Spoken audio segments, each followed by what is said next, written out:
Usa ka pagtuo, usa ka tingog, usa ka katawhan.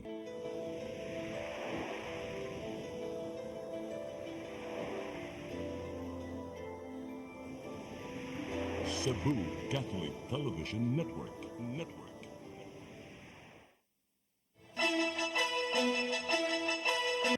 Uluhan sa mga balita sa Sayre 47. 82 ka mga stall sa dakbayan sa Lapu-Lapu, gitugtang makapamaligya og pabuto. Samtang listahan sa mga gidili nga mga pabuto gipagawa sa Campo Crame.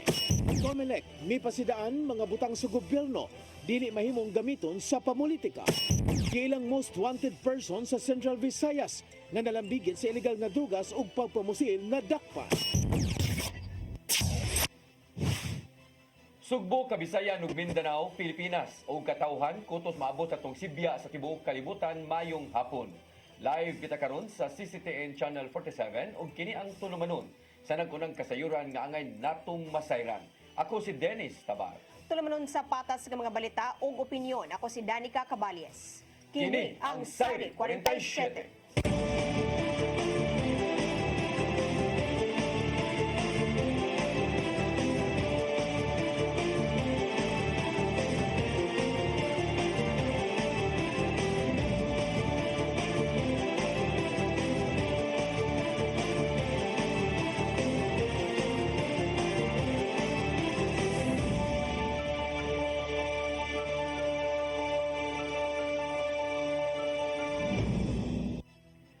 Og karon si kumpletong detalye sa atong mga balita, moabot sa 82 ka mga tindahan sa dakbayan sa Lapu-Lapu ang nahatagan na og permit aron makapamaligya og pabuto hangtod sa katapusan sa Disyembre.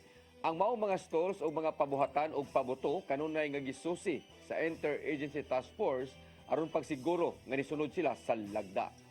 Ang kasayuran ihatod ni Cristel Joy Filerca. Moabot na sa 82 ka mga stall sa dakbayan sa Lapu-Lapu ang nakakuha og permit aron makapamaligya og mga pabuto. Ang designated areas nga gitugot sa lokal nga kagamhanan aron makapamaligya ana akilid sa mga karsada sa Barangay Kanhulaw, Barangay Babag ug Barangay Kalawisan. Matud ni Police Lieutenant Colonel Christian Torres, ang spokesperson sa Lapu-Lapu City Police Office, nga hangtod nga aduna pay lugar sa designated areas, mo proseso pa sila og permit. Apan imposible na kining madugangan tungod kay taas ang proseso sa pagkuha niini. Dugang pa niya nga ang maong special permit hangtod lang kini sa Disyembre 31. Samtang kagahapong adlaw ni pahigayon og joint inspection sa mga stalls ang Interagency Task Force nga gilangkuban sa kapulisan, Lapu-Lapu City Fire District ug mga barangay kapitan. Kiniaron sa pagsiguro nga nituman sila sa mga lagda. Dagko bitaw itong Super Lolo, mga Bunday Philippines, mga itong gibawal kaya na mag-iba na ng do wala gi-display pero na ipatago ng ilang manufacture. Na Intel Works gyapon kung saan to pag-monitor.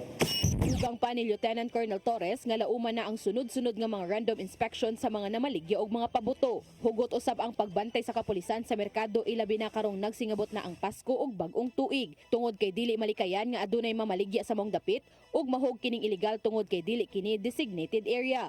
Samtang ang mga buhatanan og mga pabuto sukad pa sinilabay nga buwan gi-inspeksyon sa Interagency Task Force. Cristel Joy Filerca, CCTN News.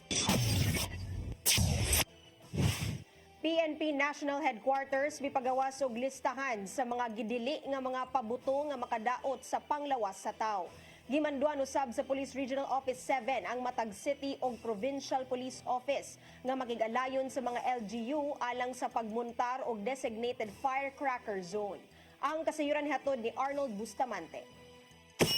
Ning nagaduol na ang Pasko, daghan na mo gamit sa mga pabuto nga mao'y naandan nga gamiton sa mga mahiligon ini. Ang Police Regional Office 7 hugot nga nagmonitor sa mga imported nga mga pabuto nga hugot nga gidili sa balaod ug andam nila kini nga embargohon kung adun ni mapatikdan nga adun ni namaligyan ini. Dunay gipagawas nga listahan ang Campo Crame kung unsay mga gitugutan ug unsa usab kadtong gidili nga mga pabuto nga sobra na sa gibug-aton nga nagbutang sa peligro sa kinabuhi sa mga tao nga mogamit niini. Ang mga pabuto nga hugot nga gidili mao ang Plapla, Giant Bawang, Papap, 5-Star, Watusi, Piccolo, Giant Whistle Bomb, Super Lolo, Lolo Thunder, Large Size Judas Belt, Atomic Bomb, Goodbye Bading, Coke in Can, Goodbye Philippines, Mother Rackets, Goodbye Napoles, mato ni Police Lieutenant Colonel Janet Rafter, spokesperson ni Police Brigadier General Roy Parena, ang officer in charge sa Police Regional Office 7 na kalapasan sa Republic Act 7183 kung illegal nga paggamit sa mga firecrackers ug other pyrotechnic devices. Kung dunay masakpan nga mga lehitimo nga mga dealers o manufacturers nga namaligya niini, mamahimong mga tubang kinig kaso o pagkabilanggo. Lakip na niini ang pagkanselar sa ilaga mga permit nga makabaligya sila sa mga pabuto. Kung naman gani masakpan pa is for example for the sellers, no, it will lead to the cancellation of their business permits and business licenses. Then for the kanang sa it will also lead to the imprisonment. Naputay priso ni ini no sa penalty, then naputay fine nga mukabat sa 20,000 hangtod sa 30,000 o kini confiscation by the government of the inventory or the stocks. Gimanduan usab ang tanang City Provincial Police Office Directors paingon na sa mga station commanders nga makigalayon sa mga local government units o sa Bureau of Fire Protection aron makatumbok na sila og usa ka luwas nga lugar alang sa designated firecracker and pyrotechnic area din dito lang mamahimo nga makabaligya sa mga pabuto. Lakip na usab niini ang pag-establisar og firecracker zone sa matag barangay nga dito lang nga mamahimo nga makapabuto sa ilaga mga napalit nga firecrackers kun dunay mamaligya gawa sa designated area ang kapulisan gimanduan nga mohimong operation o pagsakmit sa mga parinda. Our officer in charge, Police Brigadier General Roy B. Parena, has instructed all the different CPOs and PPOs to coordinate, especially the station commanders, to coordinate with the different LGUs for the establishment of a firecracker zone para minimize ang pagpabuto sa mga kanya-kanya bitang panimalay or kanya-kanya ang mga mata kung maka-establish sa mga zone for this purpose, at least ma-minimize ang mga pagbuto diya sa mga tagsa-tagsa ka mga munisipyo o mga lokalidad. Gibuhat sa kapulisan uban sa Department of Health nga walay mabiktima sa mga pabuto atol sa pagsaulog sa Pasko ug pagsugat sa bagong tuig. Arnold Bustamante, CCTV News. Departamento sa Panglawas dinhi sa Region 7 miauhag sa ubang local government units nga hingusgan pa ang pagpahugot sa pagpamaligya o paggamit og pabuto. Kini pinasubay na sa pagpatuman sa Code White Alert sa mga tambalanan. Ang kasayuran ihatod ni Gian Navarro. Usa sa mga hugot nga gibantayan sa Department of Health 7 mao ang kaso sa mga firecracker-related injuries ning panahon sa Pasko. Hinuon adunay pipila ka mga local government units ang nipatuman na sa ilang mga lagda aron pahugtan ang paggamit sa mga pabuto. Sama na lang sa Dakbayan sa Danao kung diin usa lang ang gitugutang lugar nga makabaligya og pabuto, diin magkinahanglan og mga rekisitos samtang magpagawas og executive order ang Dakbayan sa Subo, diin usa sa gimong lagda mao ang pagbaton og designated firecracker zone matag barangay. Gawas nga kalikayan nga masamad tungod sa pabuto, makalikay usab sa risgo sa sunog ang mga panimay. Maong gipanginaut ni Dr. Mercedes Cañal nga tumanon usab sa ubang local government units ang naisgutang inisyatiba. Ilabi na nga nagpabili ng epekto sa Executive Order No. 28 sa kagamhanan bahin sa hugot nga pagpagamit sa mga pabuto. During the implementation and the promulgation of that executive order, dapat naana ang tanan ng mga LGU na follow na sila. But then again, it's always a challenge for all of these LGUs as well. So, mauna sa hinahinay siguro throughout the next generation na naanag yun ta, kada LGU in all of the Region 7 na tanan naanay designated fireworks display. Naka-code white alert na ang mga tambalanan sa Central Visayas dinho sa gibantayan kato mga pasyenteng nabuthan og uban pa. Mao mipainomdom si Dr. Cañal nga kinahanglang magmatgon ang tanan aron kalikayan ang mga sakit nga motumaw sa holiday season. Apil nini ang food poisoning ug lifestyle diseases tungod sa sobra nga pagkaong lami. Sigun usab ni Cañal nga kinahanglang magmatgon sa kanunay aron magpabiling luwas ang holiday season. So that we can also avoid, no? Or if not, in moderation, kaya di naman yun din nato ma-avoid, no? Dili man yun na nato nga karon ra bitaw, ini January na ko mo diet. So if not, in moderation, we eat in moderation, dili kay avoid or stop yun ta totally because these are mga food for festivities na may biya kaayo yun ni, no? Gian Navarro, CCTN News. Palit natala nga krimen sa unang duha ka adlaw sa Misa de Gallo sa tibuok Central Visayas. Kapulisan sa matag probinsya ug syudad gimanduan sa officer in charge sa Police Regional Office 7 nga lakip sa ilang pahugtan sa seguridad ang mga pantalan ug terminal. Ang kasayuran hatod ni Arnold Bustamante. Gipasagarbo sa Police Regional Office 7 nga walay bisan usa ka krimen ang natala sa duha ka adlaw nga misa de Gallo sa tibuok Central Visayas. Mato ni Police Lieutenant Colonel Janet Rafter, ang spokesperson ni Police Brigadier General Roy Parena, officer in charge sa Police Regional Office 7, nga hugot sila nga nagmonitor sa gipatuman nga seguridad sa mga pulis sa tanang simbahang Katoliko sa tibuok Region 7. Nagpasalamat ang Piero 7 sa tanang mga pulis lagip na sa mga force multipliers nga mitabang sa pagbantay sa mga simbahan aron mahatagan og seguridad ang mga manimbahay nga luwas sila gikan sa mga kriminal nga mosakay sa panahon. So our officer in charge, Police Brigadier General Roy B. Parena, would like to extend his commendation to all of the police units under Police Regional Office 7 for having zero crime during the first and the second day of the Simbang Gabi. Lagi pasalamatan sa Piero 7 ang mga lokal nga kagamhanan sa matag syudad ug lungsod nga mitabang kanila nga mahimong hapsay ug malinawon ang mga kalihukan sa simbahang Katoliko. Mipagawas og kabanduan si Parena sa tanang City Provincial Police Office Directors nga dili lang ang mga simbahan ang ilang kapatutukan sa security, lakit mausab nini aga mga pantalan o mga bus terminal tungod kay nabantayan nga daghan sa mga tao aga na mauli sa probinsya aron dito mo sa ulog sa misa de Gallo uban silang pamilya. Police Brigadier General Parena again encourage all our policemen, especially those who are deployed not only at the different churches, Catholic churches for this purpose, but also to those places nga mga terminal kay sa mala sa akong gikaingon daghan gid kay tag mga nakita nga mga kaigsunan nato nga ning biyahe min kadlawon sa para lamang mga tent niini nga mao nga traditional nato traditional or kanang custom nato as a Filipino, no. Even thereafter nga makita sa gawas sa simbahan ang presensya sa daghang mga pulis apan wala usab nila kalimti ang mga kabalayan tungod kay daghan sa mga residente sa usa ka lugar ang naghurot paglakaw aron motambong sa misa de Gallo. Tungod ni dunay gitahasan nga mga pulis nga moving sa matag karunugonya sa mga sudlunog bahin sa kabaranggayan lakip na sa mga subdivision aron walay mabiktima sa mga kawatan. The deployment is not only intended for the church but all over, no, kasi kabalo gyud ta nga for example sa ato mga panimalay, no, ug walay maglubing diha ug walay magbantay pod mentras tuwa dito ang mga tag-iya sa mga panimalay nag-attend og mga kaning misa de Gallo naapoy laing mo huli pod sa mga panimalay sa paghimo sa ilang dili maayong buluhaton. So Pasalig sa Piero 7 nga hangtod matapos ang mga kalihukan sa matag simbahan, dili mulugak ang kapulisan sa pagbantay uban sa ilang counterpart nga mao nga mga barangay tanod, kasundaluhan, Bureau of Fire ug uban pa nga mitabang sa paghatag sa seguridad sa misa de Gallo. Arnold Bustamante, CCTV News. Syudad sa Mandawi nangandam na alang sa pagsalmot sa Sinulog Grand Showdown human sa kapin 5 ka tuig. Moabot sa 7 milyones ka pesos ang igahin nga syudad alang sa ilang pag-apil sa maong nga parada. Ang kasayuran ihatod ni Mary Rose Sagarino. Human sa gipahigayon nga cultural dance concert sa Mandawi Dance Troupe ni atong weekend isip kabahin sa Pasko sa Mandawi. Ang mga dancer sa Mandawi gikatakda na usab nga mag-rehearsal alang sa pagsalmot sa Sinulog Grand Showdown sa Cebu City. Mato ni Christian Mark Kabahog ang pangu sa Mandawi Investment Promotions Tourism Action Center kun MIPTAC nga niaging semana lang sila ni kumpirmar sa ilang partisipasyon ngadto sa Sinulog Foundation. Starting this week, nag-sit down nami and we're actually conceptualizing and planning. And then musugod na po ng mga dancers na mo practice ang choreography.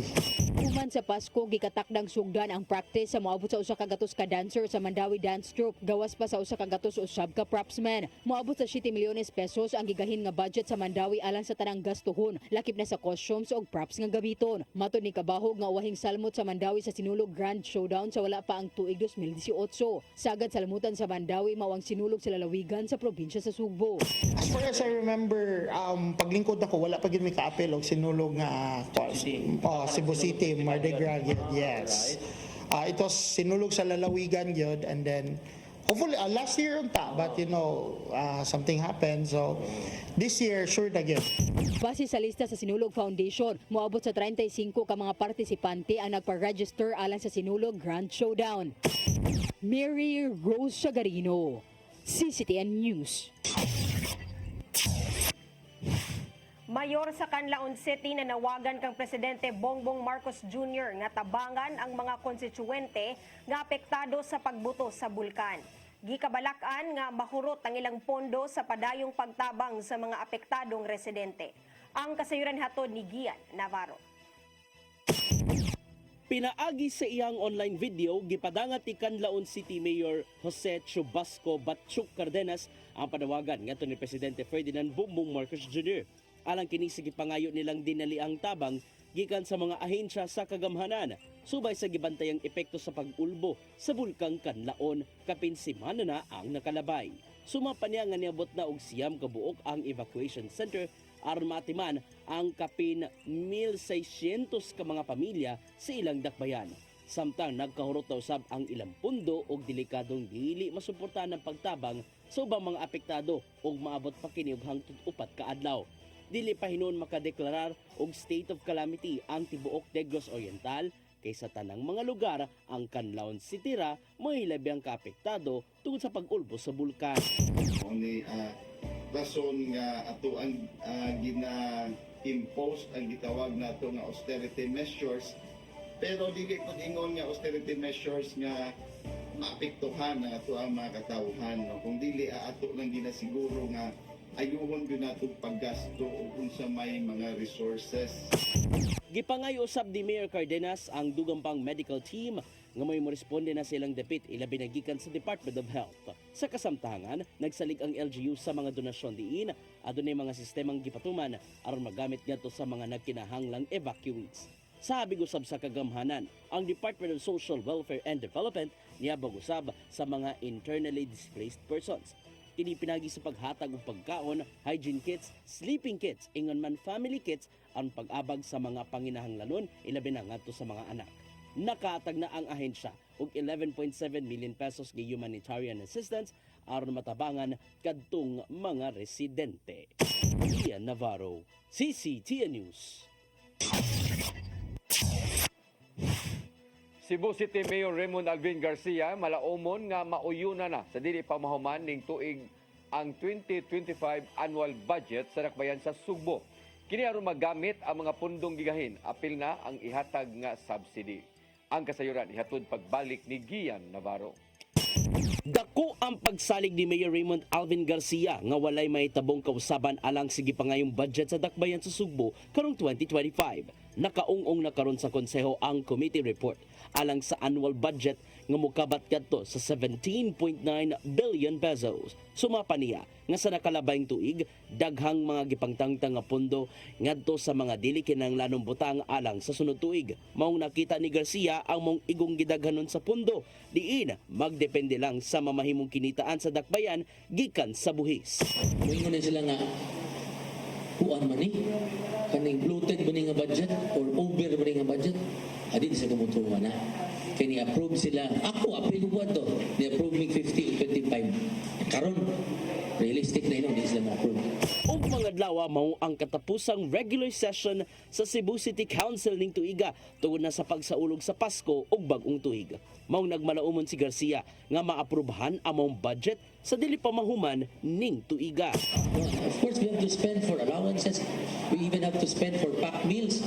Kadagang pulis nga ato ipakaon kung sinulog day, etc., etc., etc. So we need the budget to be approved so that we can already process in advance bisag di pa next year ang items that have to be processed for the expenses for Sugbo. Subling gipasigarbo ni Garcia nga ang budget sa dakbayan sa Sugbo mas realistic itandi sa nang labay mga tuig. Mong nakita ni Garcia nga kuno galing mapaspas na ang pag-uyon sa pundo ngadto sa konseho magamit hinuon ang mga gigahing pundo apil nini ang subsidy nga ihatag ngadto sa mga dancing contingents nga mosalmot sa Sinulog 2025. Gian Navarro, CCTN News. Mosunod, COMELEC may pasidaan mga butang sa gobyerno dili mahimong gamiton sa pamulitika. Kanaog daghan pa mga balita sa pagbalik sa Sayre 47.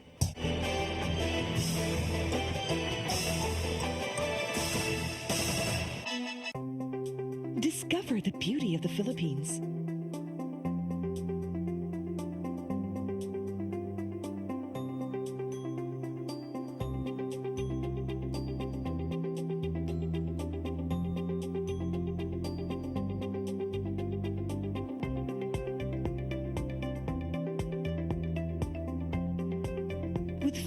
Airlines, the country's flag carrier.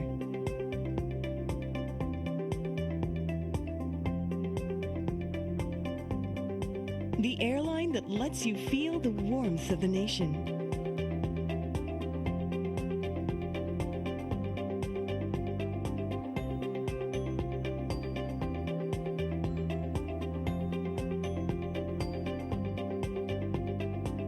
Mabuhay!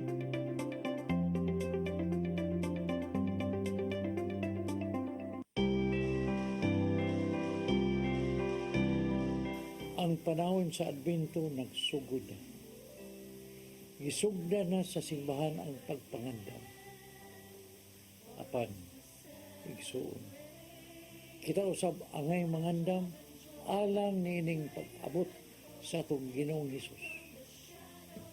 Isalikway ang kayugot, ipakita ang gugma alang sa tanan, ug pakigdait. Kay mo kana ang mensahe sa Pasko. Puno sa paglawom sa kaluwasan, puno sa kadasig ug gugma. Atong parion si Jesus sa atong mga kasing-kasing. Kay siya, mong hinungdan sa atong pagsaulog. Uban sa akong banay, sa Oasis of Love, sa CCTN, ug sa sinisibo. Kini ang inyong Tatay Dodong ngayon. Merry Christmas and a prosperous New Year. Shalom.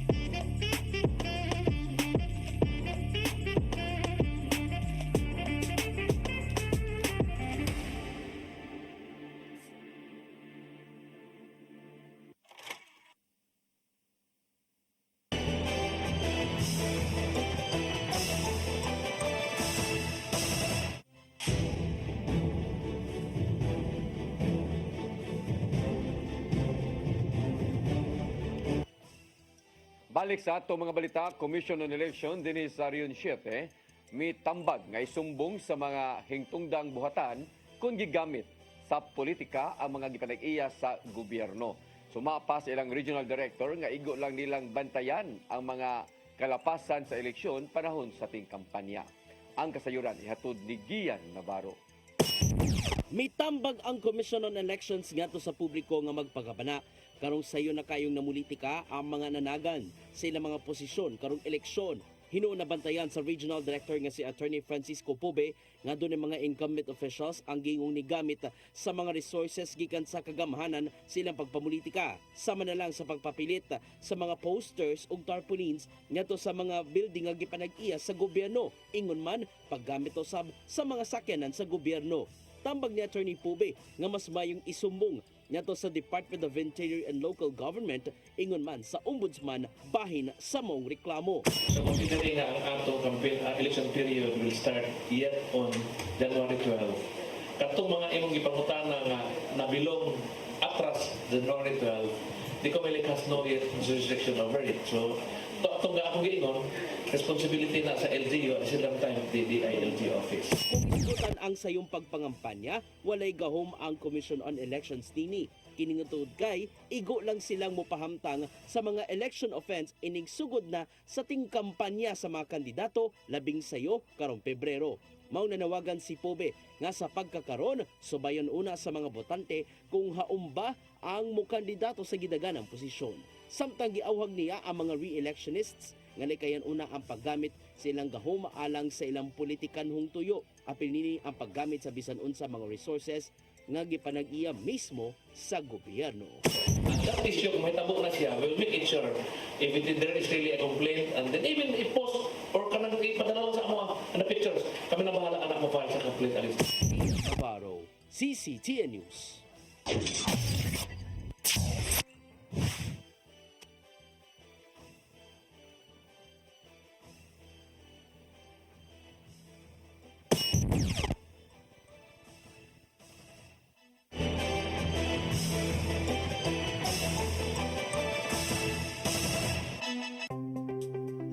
Discover the beauty of the Philippines.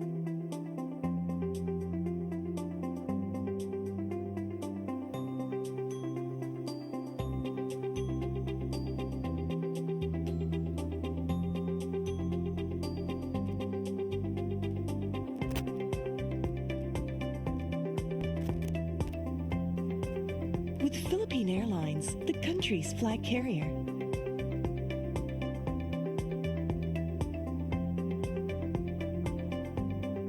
The airline that lets you feel the warmth of the nation.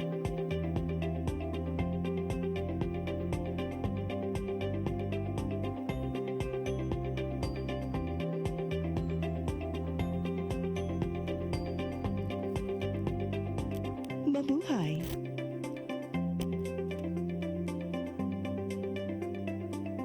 Your path to a new start. Nutrition, Exercise and elimination. water, Sunlight. temperance, Air. rest and recreation. And most of all, Trust in God. Learn from our doctors. Be blessed by the testimonies of our overcomers. Ang inyong programa, Alam sa may sakit, walay sakit, ug dili ganahan magkasakit. OzoneMed Wellness Clinic New Start. Mapapanood every Saturday 8 to 9 a.m. Og ang replay airing matag Miyerkules 1:00 hangtod 2:00 sa hapon. Dinhilang sa CCTN Channel 47. New Start, OzoneMed Health and Wellness Talk.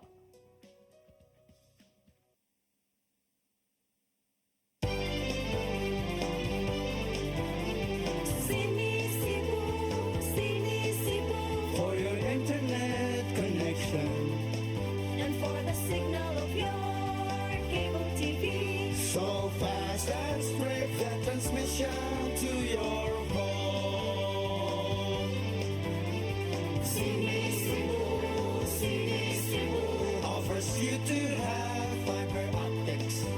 For your viewing experience, perfect and clear so far. So great and affordable for you to enjoy. Cine Cebu Television Network Incorporated offers fiber to the home broadband internet bundled with fiber to the home cable TV connection. Cine Cebu Television Network Incorporated with its operation in Metro Cebu and the whole province of Cebu soon. For your internet connection And for the signal of your cable TV. so fast and straight that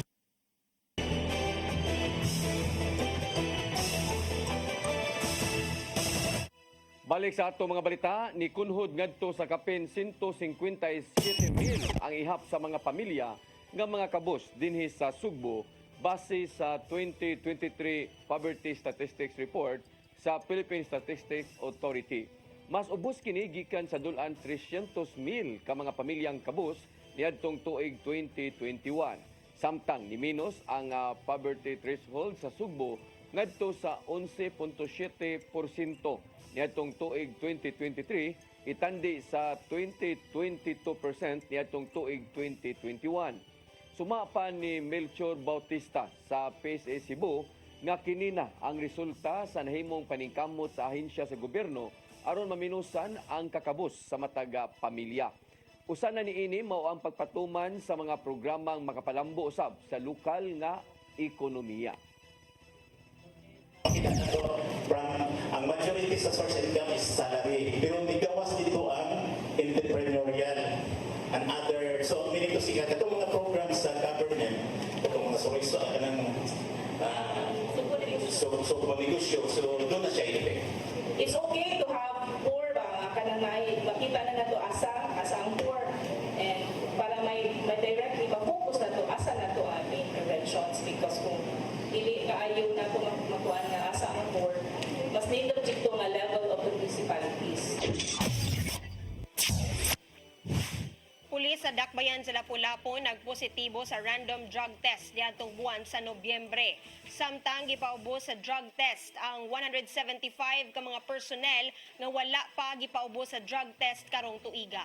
Ang kasayuran ni hatod ni Crystal Joy Pelerca.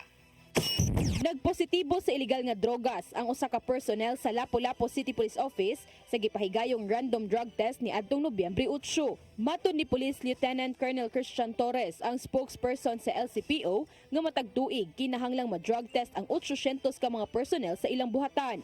Ni adtong nilabay nga buwan, usa ang maong intel operatiba sa 50 nga gi-drug test kung diin nigawa sa resulta nga nagpositibo kini. Kasamtangan pang gihuwat ang confirmatory test sa maong personnel. Dugang pa ni Lieutenant Colonel Torres nga samtang gihuwat pa ang resulta sa confirmatory test, gihuwat po usab nila ang desisyon sa unit head sa maong personnel kung ibutang ba siya sa holding unit o magpabilin sa iyang trabaho. Ang confirmatory is kuan gid siya, automatic gid siya. Once ma-positive, confirmatory gid ay naagi na yung sunod. And after ana sa confirmatory, ang challenge pagid niya, ug iya i-challenge. Kung dili niya i-challenge, malay na is undergo siya sa summary dismissal proceeding considering grave ang offense na niya. Apan kung positibo gihapon ang iyang confirmatory test, ibutang siya sa holding unit ug tangtangon sa iyang pagka-operatiba. Subay sa mong balita, 175 ka mga personnel sa LCPO ang gipaubos sa random drug test karong adlaw. Sila mo iuwahing batch nga gipaubos sa drug test karong tuiga. Crystal Joy Felerca, CCTN News. Bureau of Local Government Finance ni pahigayon og evaluation sa operasyon sa Mandawi City Treasurer's Office. Nagdumili usab sila sa pagakomento kabahin sa giingong appointment og bag-ong City Treasurer. Ang kasayuran ihatod ni Mary Rose Sagarino. Nibisita kaganinang buntag sa Mandawi City Hall ang team sa Local Treasury Operations Division sa Bureau of Local Government Finance Central Office. Sila ni pahigayon og evaluation sa operasyon sa Mandawi City Treasurer's Office lakip na sa ilang transactions. Lakip usab niini ang paghatag og rekomendasyon makatabang sa syudad sama sa pagpalambo sa revenue generation. Matud ni Cynthia Paurelio, evaluator sa Local Treasury Operations Division, nga ang pagpahigayon og evaluation mandato sa ilang division og regular nga ilang gihimo. Part po ng function namin, na trabaho namin, regular po na nag-evaluate talaga kami sa mga LGUs. This is an audit, ma'am? Audit? It's not actually an audit. Evaluation po. Matud ni Paurelio nga compliant ra ang Mandawi sa guidelines sa BLGF. Ang evaluation sagad gipahigayon matag 3 ka tuig. Aparaalan sa Mandawi uwahing na bisita ni adto pang tuig 2019. Ipananaw lang nila ang atong mga cash book. Usual good nilang himuon good. Kaya usually murag every 3 years man siguro tana silang magkanang kuan nga ang Mandawi kay dugay naman kaayo. Samtang nagdumili usab sa pagkomento ang evaluator sa BLGF kabahin sa issue sa giingong appointment sa bagong City Treasurer. Giklaro ni Paurelio nga walay labot ang appointment sa ilang pagbisita. No, it's not related po. It's our regular function po. Anday talaga namin sa division namin to conduct ang regular evaluation ng mga treasury offices. Sa pag-uhay lang, mato ni Mayor Glenn Bersede nga wala pa gihapon na aksyonan sa BLGF ang rekomendasyon sa syudad pagtudlo kang balisteros nga City Treasurer. Puli kang attorney Regal Oliva nga na-resign subay sa pagsangat sa iyang kandidatura. Mary Rose Sagarino, CCTN News. Nagkaanamog minos ang ihap sa mga nataptan sa sakit nga dengue ning tuiga sa Dakbayan sa Sugbo. Sumapa sa ihap gikan sa City Health Department, anaa na sa 15 ang dengue cases sa unang semana ning buwan sa Disyembre. Anaa na sa kapin 4,100 ka mga dengue cases ang natala sa Cebu City, diin 21 niini ang namatay. Gihulagway ni Mayor Raymond Alvin Garcia nga resulta kini sa nahimong pagpaningkamot sa matag barangay aron kalikayan ang maong sakit. Subay kini sa tinguhang maminusan pa ang ihap sa maong makamatay nga sakit gikan sa mga lamok nga adunay dalang kagaw sa dengue. So I would like to commend of course, our City Health Office as well as our barangay employees no nga itabang yun sa atong intervention ug nanaog yun dayon ang cases of dengue. Mosunod, giilang most wanted person sa Central Visayas nga nalambigit sa illegal nga drogas ug pagpamusil na dakpan. Kanaog daghan pa mga balita sa pagbalik sa Sayre 47.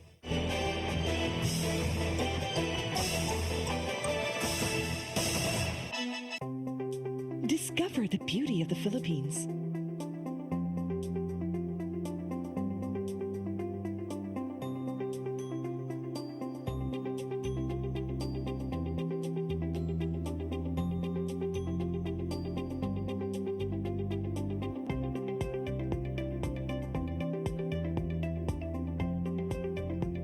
Philippine Airlines, the country's flag carrier.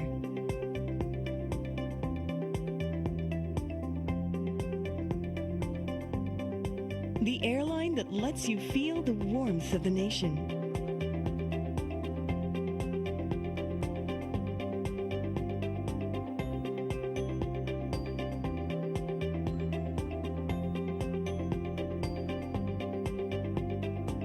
Mabuhay!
Balik sa atong mga balita, giilang most wanted person sa Central Visayas nga nalambigit sa illegal nga drugas o pagpamusil sa probinsya sa Subo na dakpan sa manhunt operation sa CIDG. Ang kasayuran ihatod ni Arnold Bustamante. Idlas nga most wanted person sa Argao na nagpan kini sa Criminal Investigation and Detection Group, Cebu Provincial Field Unit sa Holy Family Road, Barangay Busay sa Dakbayan sa Sugbo, alas 4:37 ng kadlawon. Ang nasikop gilangan si Jonathan Neri Comaling, 33 anyos, residente sa Barangay Hampang, sa lungsod sa Argao apan kasamtangan nga napuyo sa Barangay Busay. Nakuha sa mga sakop sa CIDG CPFU ang usa ka Colt 45 nga pistola ug mga bala niini, usa ka KG9 submachine gun ug ang 19 ka bala sa 9mm, lagip na ang usa ka AR-15 submachine gun rifle. Apil sa nakuha sa posisyon sa suspitsadong upat kaputo sa kituang Cebu ug ang auto niini nga dunay plate number nga AAX 6529 dala sa CIDG 7 sa pagpangulo ni Police Lieutenant Colonel Randy Curay ang warrant of arrest ni Comaling sa kalapasan sa Republic Act 10591 ang ginuwatan ni Judge Francis Rainer Navarrete sa 7th Judicial Region MTC Branch 93 sa lungsod sa Argao pinitsahan itong Mayo 24, 2024. Ngadto na 120,000 pesos nga gitugot ka piyansa nilusan ng manhunt operation ng CIDG batok kang Comaling human sila magkadawat og intelligence information nga nakiri sa Dakbayan sa Sugbo. Nagtago-tago sa dihang giluto siya sa pagpangita sa mga pulis sa probinsya. Sa dihang nasayran ang nahimutangan niini, daling ang ibabagan sa mga pulis ang gisakyan niini nga auto o gisilbihan sa warrant of arrest. Apan nakita sa mga mata sa mga operatiba ang sulod sa auto niini nga dito gibutang ang ihang mga armas o mga bala samtang ang iligang nga drugas sa ihang bulsa. Si Comaling itumbok nga untouchable sa Barangay Hampang sa lungsod sa Argao, probinsya sa Sugbo, nga nalambigit sa ligang nga drugas, gun running o gun for hire. Siya usab ang gingong misuway sa pagpatay sa hepe sa Argao Police Station kasi Police Major Janos Giangan humanilutusa sa mga pulis sa maong lungsod. Kauban matod pa sila ni Sierra Liagunas Albina nga nadagpan sa Carbon Police Station sa bypass operation ug nalambigit sa pagtulis sa duha ka mga pawn shop sa Calderon Street sa Barangay Ermita.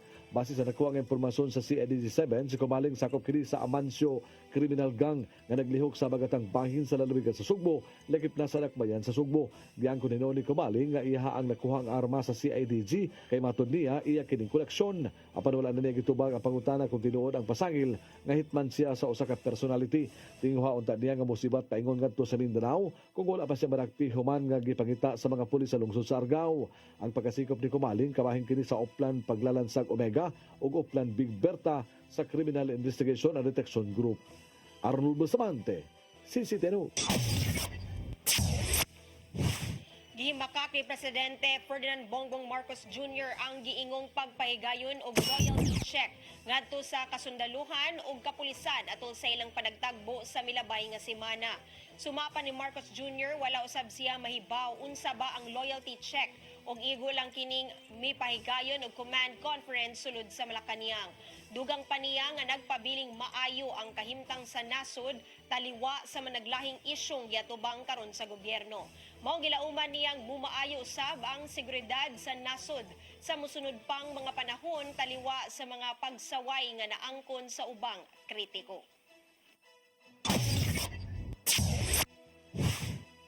Nabatyagan sa Kabisayan ang kusog nga linog karong hapon nga dunay gikusgon nga magnitude 4.8. Sa report sa PBOX natala ang magnitude nga 4.8 nga linog pasado alas 3 sa hapon ug nahimutang kini sa epicenter sa Hinubaw-an, Negros Occidental. Natala usab ang intensity 3 sa Antique Iloilo City ug Sipalay City sa Negros Occidental. Samtang intensity 2 usab sa Sibulan, Negros Occidental. Wara hinuoy natalang aftershocks human sa mao nga kusog nga linog. Gibantayan karon sa Pag-asa ang bagyong Kerubin human gisaka ngadto sa tropical depression. Suma pa sa pagbana-bana nila nahimutang ang maong bagyo sa gilayong 215 kilometers east-southeast sa Davao International Airport, Davao City. Anaa sa 45 kilometers per hour ang gikusgon sa hangin duol sa sentro sa bagyo. Samtang 55 kilometers per hour usab ang nahimong pagkuso-kuso sa hangin. Anaa sa south-southwestward ang direksyon sa bagyo, diin hinay-hinay ang dagan niini.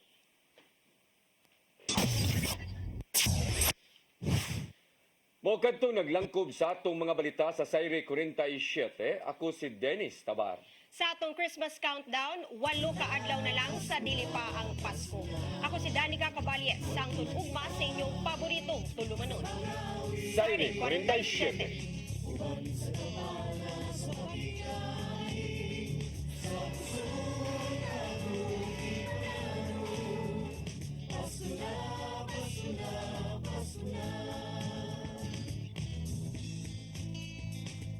Gugma ang angay na tong kaambi sa igsuntang hubog, gutom sa pagmahal. Kay kaniya mo lang mapatayag, usay kahulugan sa Pasko. Ito sa pasungan nagpakatao ang atong Ginoo. Pasko na, Pasko na, Pasko na. Pagbulan ka sa panawi.